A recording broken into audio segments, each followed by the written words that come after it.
ছিল। একজন মৃত ছেলের বাবা কি অবস্থা হয় তখন চিন্তা করে দেখেন আপনারা একবার।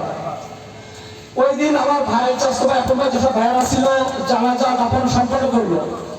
পরের দিন সকালবেলা ঘুম থেকে উঠে দেখি জামাতের কর্মীরা মোহাম্মদপুরে যারা আছেন ওরা আমার বাড়িতে 1-1.5 বছর খাবার সহ সম্পূর্ণ খাবার সবাই ছোট থেকে এমন কিছু নেই যে তারা আগে হাজির এবং 10,000 টাকা সহ ওরা উপস্থিত। এবং এই আন্দোলনের পরে একত্র ওরাই প্রথম আমার বাড়িতে আসে।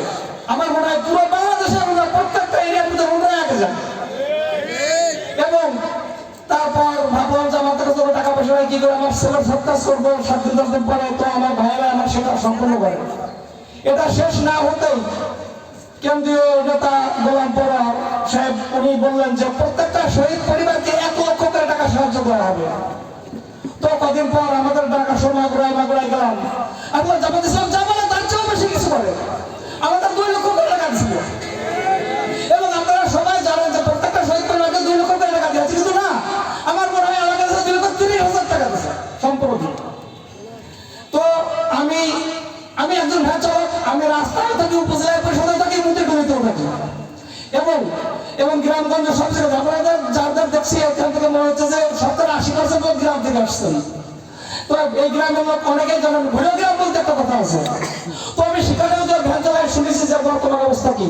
অনেকেই বলছে কি যে জাতীয় পার্টি করলাম, বিএনপি করলাম, আওয়ামী লীগ করলাম, এবার একটু জামাত করে রাখবো। তো আমিও ভাবলাম যে আমরা একটা দল করতাম, আমি ইনশাল্লাহ জামাত করবো। তো আপনারা আমাদের চেয়ে বয়স অনেক বেশি, আমি হয়তো 53, আপনারা কিন্তু আমার চেয়ে অনেক বয়সে বেশি।